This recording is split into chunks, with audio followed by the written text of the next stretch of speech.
Fans spoke with those release the board cut hashtags. You guys, I love you.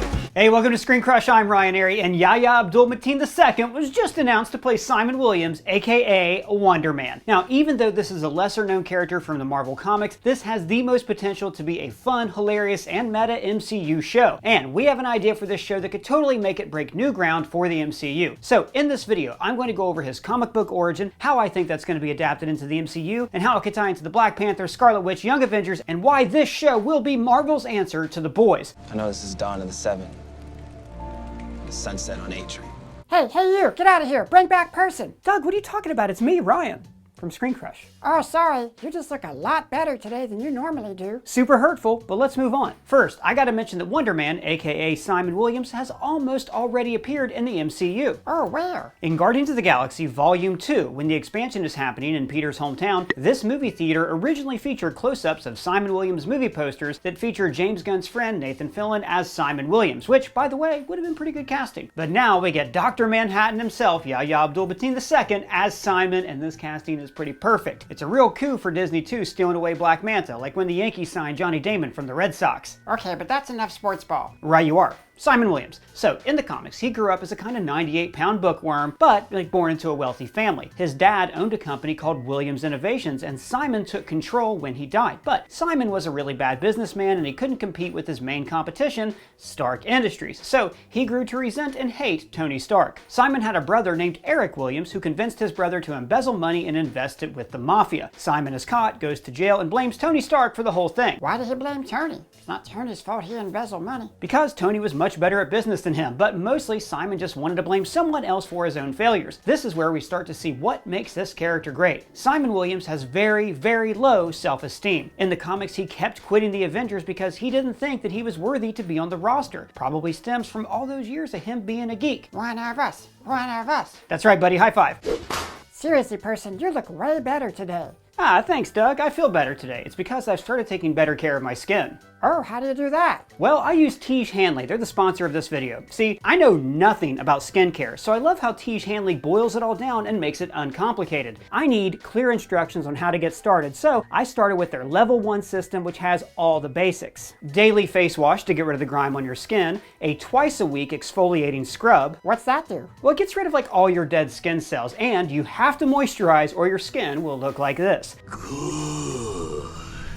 And they also include a morning moisturizer with SPF 20 because you should always protect your skin from the sun, and a PM moisturizer to help your skin stay hydrated and healthy throughout the night. But for me, the best part is that every Tiege Hanley box comes with an instruction card that tells you when to use each product, how much to use, and in what order. They make it very easy for you to have amazing skin. But if you don't believe me, they have more than 5,000 5-star reviews on their website from satisfied customers from around the world. Members of Tiege Hanley get tons of benefits, including at least 20% off retail price, the ability to customize your box, and exclusive monthly deals. You can pause or cancel at any time, and shipping in the US is free. So if you want to get started, Tiege Hanley is offering ScreenCrush viewers a great deal. Just click the link in the description and you'll get 30% off your first box plus a free gift. Now where was I? Oh yes, right. So Simon is in jail, and then an Asgardian sorceress called the Enchantress and Baron Zemo break him out because they're like, we hate Tony Stark too. And Zemo does this experiment on him that makes him into an endless source of ionic energy. Simon gets super strength and vulnerable skin, and his eyes glow red. So Zemo gives Simon the name Wonder Man and created the first of many ugly costumes for him. Simon then joins the Avengers so he can turn on the team, and then he has a change of heart, and then joins the team against Zemo. However, the powers Zemo gave Simon are also killing him, and without an antidote, he dies. The Avengers mourn this hero, and Simon stays dead for just a little while. Side note, while he's dead, Hank Pym scans his brainwaves so they can maybe restore his brain one day. Later, when Ultron creates the Vision, he uses Simon's brainwaves as a template. So, in a way, Vision and Wonder Man are brothers, and they both have the hots for Wanda. So, Simon is dead, but the ionic energy in his body keeps him from rotting. Then, his brother Eric, the guy who worked for the Mafia, becomes a supervillain called the Grim Reaper, and he feels so bad about his brother dying that he tries to bring him back to life. So, he recruits a voodoo priest to resurrect him, but he's a mindless zombie. But eventually, Simon does regain his old self and becomes a full-fledged member of the Avengers. So now we have a guy with brother issues and low self-esteem who constantly needs validation from others. He sounds like an actor. Bravo, Doug. Simon Williams becomes an actor, and this is where the show is going to get fun. He starts off working as a stuntman because he's invulnerable, and then he auditions for soap operas and really hits the grind. He knows he could make a living as an action hero, but he wants to be considered a serious actor.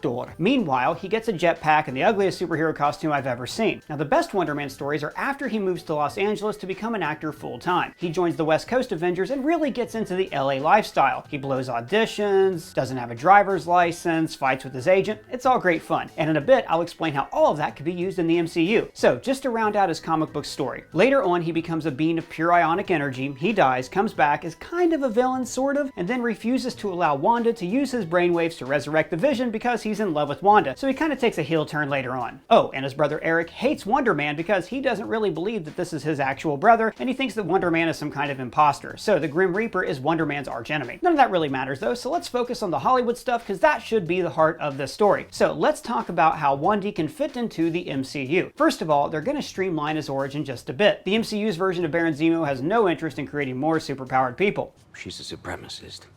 The very concept of a super soldier will always trouble people. So I think his powers will come from his company, Williams Innovations. Maybe after Tony Stark invented the Iron Man armor, Williams Innovations took a government contract to create their own superpowered soldiers, and this one focused on ionic energy. Maybe Simon, facing ruin, even volunteered himself for human trials, like so much Norman Osborn. Get me the promochloroparazine. For what? Maybe this tech almost killed him, put him into a coma, and his brother only recently brought him back to life, which is why Wonder Man was not around to help Thanos. Now, kind of like She-Hulk, I don't think we'll see the origin right away, but I think it'll be told through flashbacks, and we'll start the series with Simon in Los Angeles trying to get acting work. Maybe his arc will be like Gene Kelly's in Singing in the Rain. He'll start off as a stuntman and then get discovered. Dignity.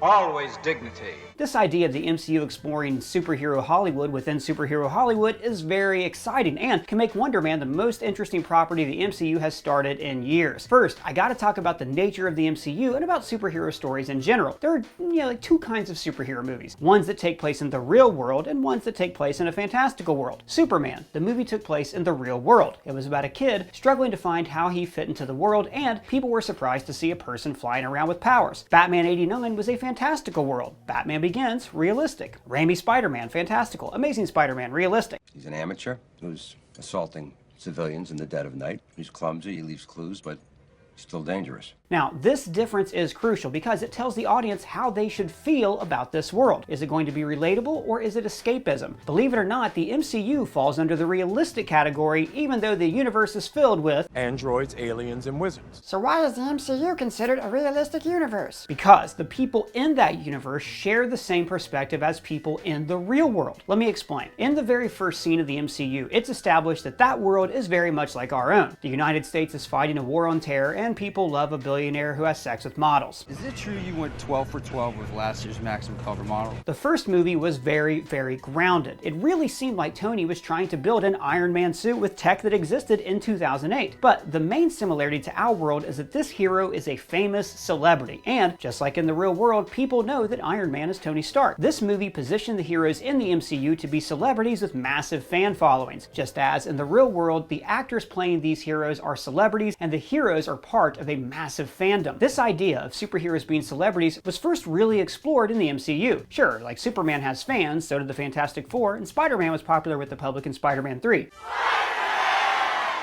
They love me.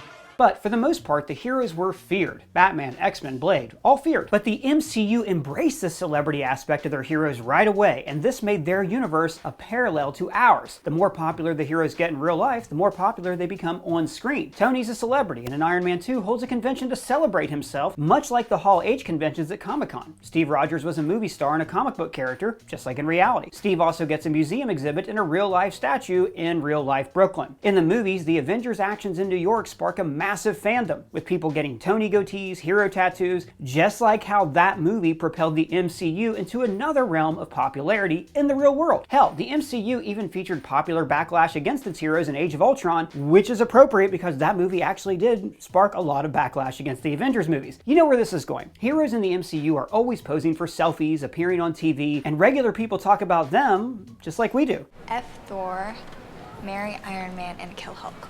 she could have taken out Thanos on her own if he hadn't initiated a blitz. She blasted through Thanos' fleet like the flaming angel. And this meta commentary nearly came full circle in Ms. Marvel, when an actor playing a comic book character cosplays as a comic book character for a convention celebrating movie characters that actually takes place in the same cinematic universe as this show. What I'm saying is that the MCU, despite being so fantastical, has stayed a reflection of the real world. Just as comic book films are huge in the real world, fandom for heroes is huge in the MCU. So the everyday person in the MCU has more in common with us than, say, a street-level person in the Gotham City of the Batman. We've already seen glimpses of how the media have portrayed heroes in the MCU. There's the musical, I could do this all day. Scott Lang's podcast, and these movies Peter scrolls through in Far From Home. And She-Hulk had a lot of fun showing how the media treated a female superhero. Yeah. So this chick, pretty decent, turned into a Hulk.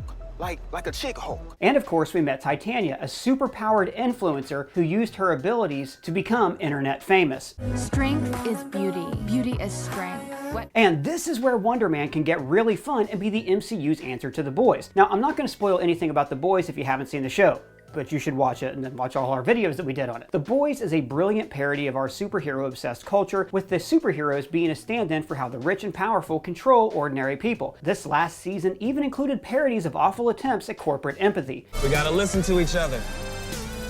A-Train's Turbo Rush energy drink. And celebrity empathy. Imagine there's no heaven. And the show has been relentless in sticking it to the MCU. It's my first movie with in the VOT cinematic universe. And also the DCEU. The fans spoke with those release the board cut hashtags, you guys, I love you. But the best parodies of The Boys are the movies within the show. The sepia tones mock the over-color graded films of Zack Snyder, and moments like this, girls get it done, are perfect parodies of this. Don't worry. She's got help. So this makes us wonder, how would Tony's death be portrayed by movie studios in the MCU? Would it be tacky or tasteful? Is it an action movie or an Oscar bait movie? And how could an actual superhero find success in this new Hollywood landscape? Wonder Man can show us this world from the inside. But wouldn't this risk undermining the emotional sincerity of the MCU? Yes, it is a risk, and that's why I'm excited for the show. I think this can work in the same way that She-Hulk is a comedy, but it's still balanced out the tone of more serious projects like Moon Knight or Blade. This show could be very much in the same vein as She-Hulk, going very meta. In the comics, the heroes license out their likenesses to Marvel Comics, which publish their exploits in comic book form. Maybe the heroes are doing the same thing in the MCU, with like all the proceeds going to charity. Maybe the MCU in the movie universe has its very own Kevin Feige figure. There are so many opportunities for meta jokes about how the CGI on their Hulk looks terrible, or why they had to recast so many people in Phase 1. Hell, maybe even the Hulk movie in this universe starred Ed Norton, and the Incredible Hulk is actually a movie within a movie, which is why the Abomination looks so different now than he did before. At the center of all this craziness is Simon Williams, a person who, at his very core, needs validation, has very low self-esteem, and is obsessed with image. He'll fit right in LA. Yes, and everybody wants him to play a superhero on screen to beat people up, but he just wants to be taken seriously. Like the MCU, everyone wants the studio to give them CGI smash-em-ups, while the studio is gunning for Oscar glory with movies like Black Panther and The Eternals. There's also some fun ways we can adapt his origin from the comics into the MCU. In the comics, he has a jetpack that runs on the ionic charges from his body, and it was designed by Tony Stark. Now, that could be designed by Shuri, crossing over with the Wakanda spin-off series. And also, Mayonnaise Vision has his own show coming up called Vision Quest, or so it's rumored. Maybe Simon Williams meets White Vision and the Young Avengers, and White Vision uses Simon's brainwaves to make himself more human. And maybe all of this happens as part of a reality show starring Simon Williams. Right. Yes, I'm thinking the same thing. This entire series should just be made as a reality show. Marvel has already tried out different genres like sitcoms, spy thrillers, fantasy films, so why not take on one of the most dominant genres in TV? After all, The Boys already showed us how much fun you can have when you mix reality TV with the superhero's fantastical world. Simon could appear on superhero reality show versions of The Bachelor, of Big Brother. Imagine a bunch of superheroes and supervillains being forced to live in a house together, all being filmed through the lens of Simon Williams' Wonder Man reality show. And just a reminder, everyone, we don't all have ionic powers to keep us looking young forever, so don't forget to check out Tiege Hanley skincare products